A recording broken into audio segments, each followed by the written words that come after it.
Olá, pessoal. Vamos dar início, né, à nossa aula de hoje e continuar, né, falando sobre os institutos da tutela e da curatela, né? Nós já vimos algumas características desses institutos, né? E vamos continuar aprofundando, né? Com alguns detalhes e alguns elementos que são bem importantes, né? Para o direito de família. Nós vimos que a curatela, ela é determinada para aquela pessoa relativamente incapaz, maior, né, de idade, mas com alguma incapacidade para os atos da vida civil, né? Nós temos uma legislação de 2015, que é o Estatuto da Pessoa com Deficiência, é a lei número 13.146 de 2015, tá? Essa lei, ela entrou em vigor a partir de janeiro de 2016, então ela é considerável, uma lei recente, né? E ela modificou alguns dispositivos do Código Civil que tratavam justamente da capacidade civil, tá? Então, anteriormente, havia a interdição, né? Que você interditava essa pessoa maior, né, que estava incapaz para os atos da vida civil, né, e essa interdição, ela poderia ser total ou parcial. Então, o juiz, né, quando analisava esse pedido de interdição, ele, caso entendesse que era, né, cabível, então ele poderia interditar, né, total ou parcialmente essa pessoa, tá? Só que com essa alteração da lei do Estatuto da Pessoa com Deficiência, houve uma alteração, né? Então, não se usa mais essa interdição total ou parcial, tá? Não, essas denominações não são mais aplicadas.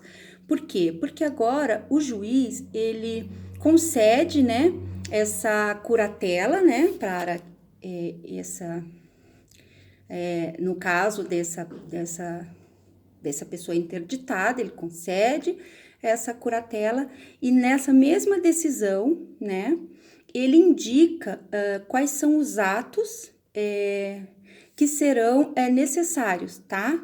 Então, ele não vai dizer interdito total ou parcialmente, ele vai interditar e vai, nessa mesma decisão, indicar quais são os atos, quais são os limites dessa curatela, tá?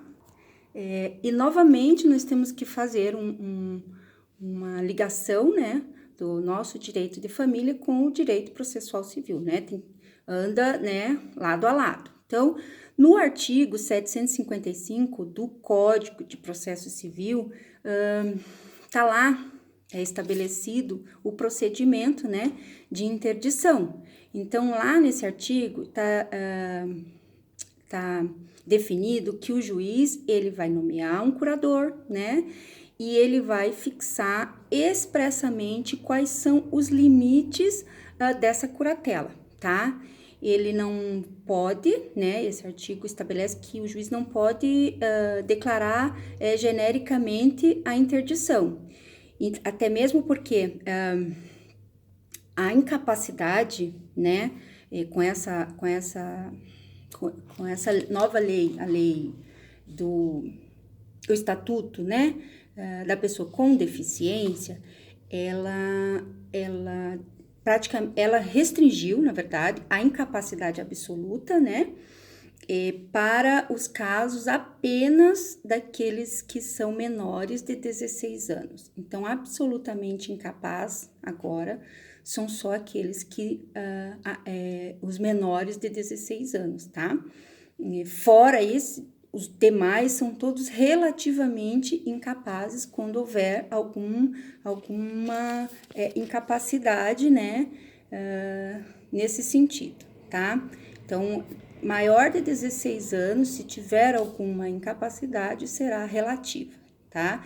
Então, no caso, como a curatela, ela é deferida para maiores que estão incapazes, né? Então, como são maiores de idade, no caso, a incapacidade é relativa, tá? Por isso, não se fala mais genericamente em interdição total ou parcial, porque antes havia essa diferenciação, né, de incapacidade relativa e absoluta, mas agora, nesses casos, né, de curatela, a incapacidade, ela é apenas relativa, tá? E a curatela, né, ela, para que seja concedida, tem que haver primeiro um processo de interdição, tá? Então, há um processo de interdição que, inclusive, está lá, né, indicado no Código de Processo Civil, né, dos artigos 747 em diante, né, acho que até o 758, mais ou menos, e lá está definido como será todo esse procedimento de interdição, tá? Inclusive lá, né, estabelece que nesse processo, né, serão analisadas as provas para que se verifique, né, a real incapacidade desse indivíduo, né, que está sendo interditado, tá? Também no Código de Processo está disposto, né, quem são as pessoas que têm legitimidade, né, para ajuizar essa ação de interdição, tá? Que no caso são os pais, né, do interditando, tá? O cônjuge, né, ou companheiro, em caso de união estável, né? O tutor, né, se essa pessoa já tinha, ela já fazia parte do Instituto da Tutela, né, alcançou a sua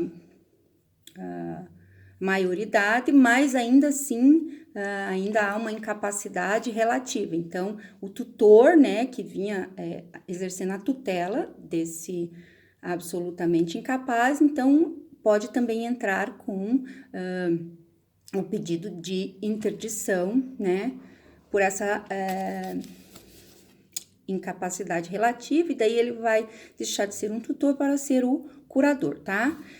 Ou os parentes, né, também podem pedir a interdição na ausência de pais, né, cônjuges, né, então os parentes que estiverem, né, mais próximos podem, também tem legitimidade, também caso seja um idoso que esteja, né, abrigado, né, em uma casa, uma entidade, uma casa de repouso, né, também o representante dessa entidade onde ele está abrigado também pode, né, pleitear essa interdição e o Ministério Público, tá? Então, esses são os legitimados para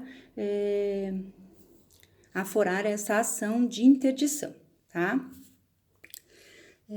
Nós temos que esclarecer também que essa pessoa, o autor dessa ação de interdição, né, ele tem que especificar, tá? Os fatos que levaram a crer, né, que possam demonstrar a incapacidade desse indivíduo, desse interditando, né? Não basta apenas alegar, né? Ele tem que comprovar com fatos, né? Então, ele tem que comprovar, além de comprovar esses fatos, tem que comprovar a partir de que momento, né? Especificando a partir de que momento teve início essa incapacidade, tá? E apresentar a documentação, né?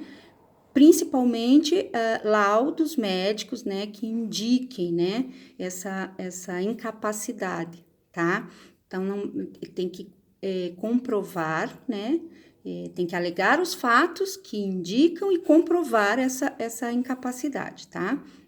Então, aí nesse processo, o juiz vai verificar, né, todas as provas e analisar os fatos, e aí o juiz que vai definir, o juízo, né, que vai definir qual é o grau dessa incapacidade, né, quais são os limites dessa curatela, né, até onde irá, né, os deveres e obrigações desse curador, né.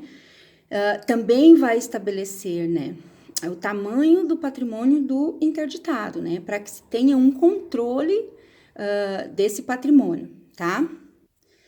Então, a partir dessa análise, né, pelo juízo do grau de incapacidade, né, e do patrimônio desse interditado, né, serão definidos os atos que deverão ser praticados pelo curador, né, efetivamente quais serão os atos do exercício dessa curatela, e as principais regras, né, da curatela, elas estão no Código Civil, tá? Não estão todas lá, mas as principais estão lá, tá? Então, lá no Código Civil está estabelecido que o curador é independente de autorização judicial. Existem alguns atos que ele pode exercer sem que seja necessário uma autorização judicial, tá? Então, ele pode receber as rendas desse interditado, né, as rendas do interditado, pensões, né, benefícios, e fazer as despesas, né, arcar com esse dinheiro, administrar, arcar com as despesas da subsistência desse interditado, tá? Ele também pode administrar esse dinheiro para a conservação e para melhorar os bens desse interditado, tá? Esses são atos que o curador pode exercer sem que seja necessário pedir uma autorização judicial, tá? Mas existem alguns atos que o curador só pode exercer, né, se ele obtiver uma autorização judicial, né? Então, primeiro ele tem que fazer o requerimento, né? E aí o juiz autorizando, ele pode exercer, tá? Então, dentre esses atos, nós temos que o curador, somente com autorização judicial, ele pode quitar dívidas do interditado, receber herança, doação, né, em nome desse interditado, tá? Transigir, né? O que é transigir?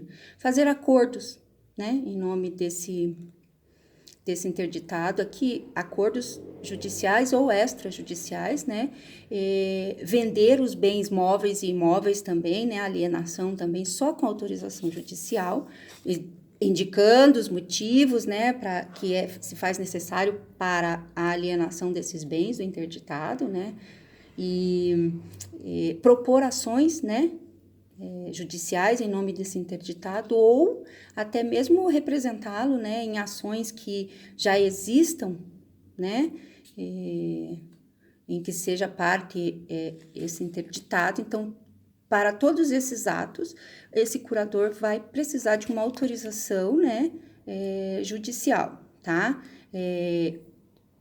Ele vai fazer o requerimento ao mesmo juízo, né, que deferiu que atuou nessa ação de interdição e deferiu a curatela, tá? Nós temos uma outra espécie também de curatela, que é a curatela do nascituro, né?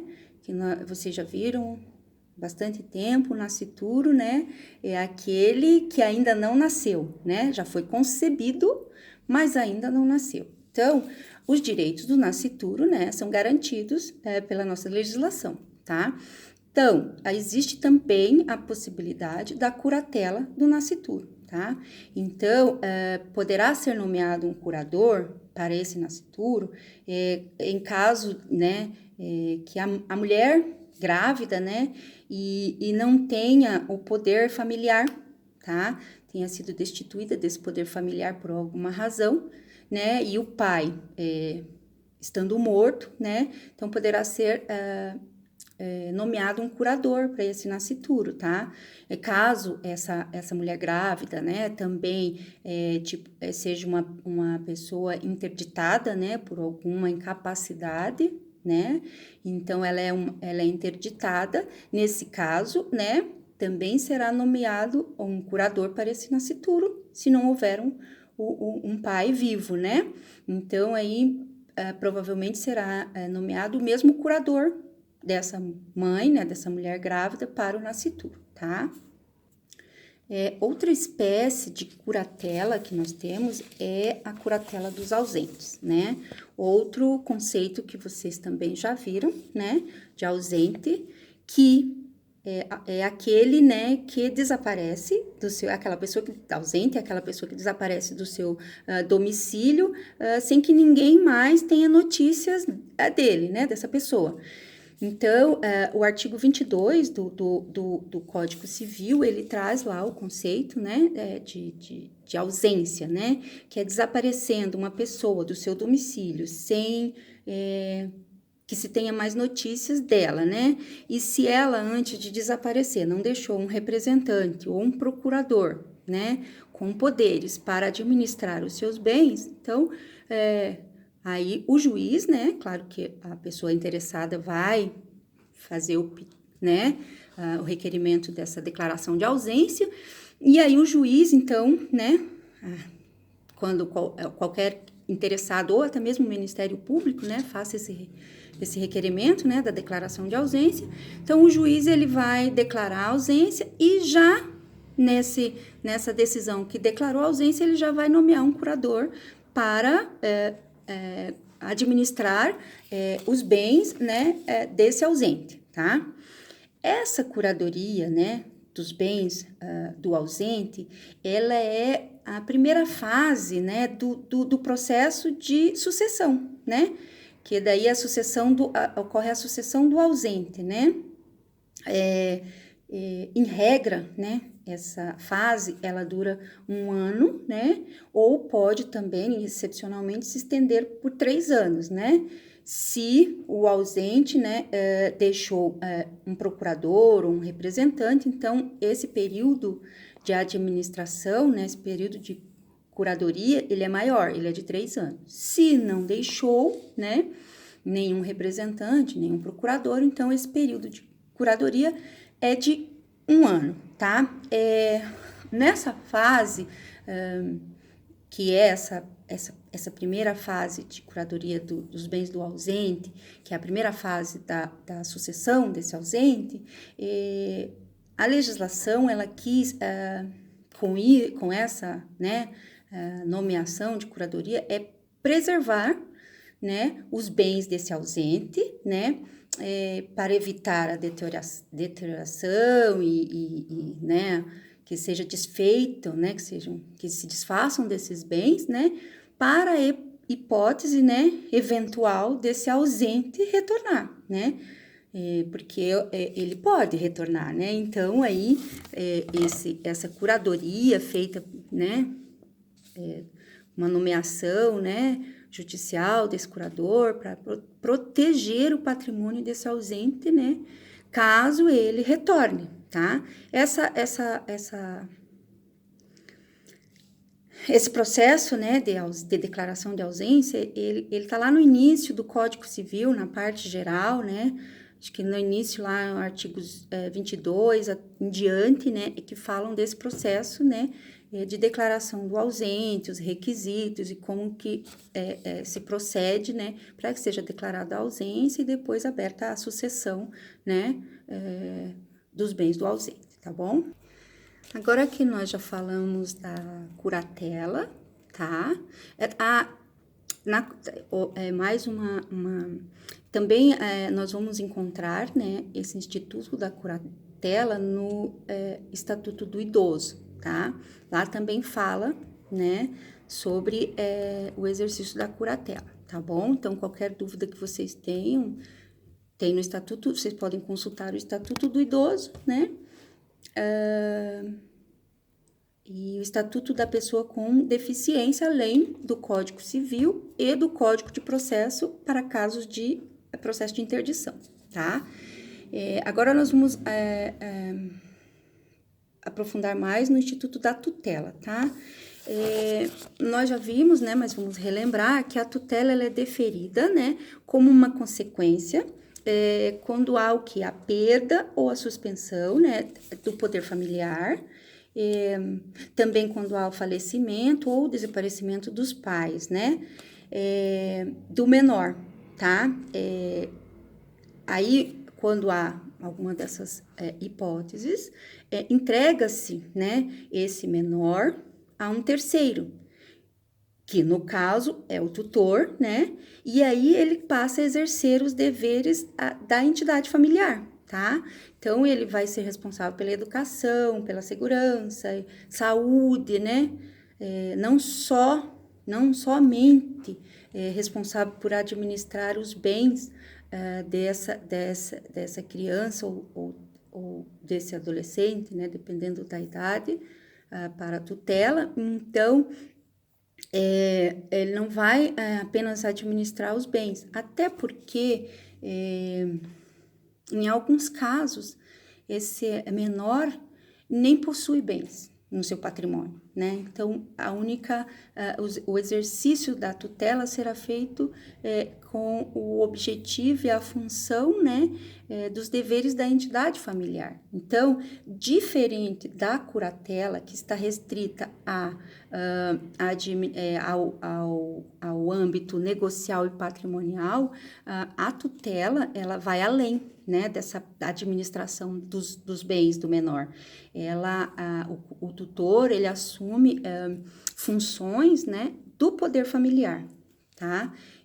Então, é uma diferença que a tutela ela é muito mais ampla, né, nesse sentido dessa assistência total desse menor, tá? Então, às vezes, a função principal do tutor é essa função de entidade familiar, porque muitas vezes esse menor não tem bens nem patrimônio para serem administrados, né? Então, a função principal, nesse caso, é a assistência desse menor. Se for um menor que tem um patrimônio, né, com bens, ok, administra-se os bens também.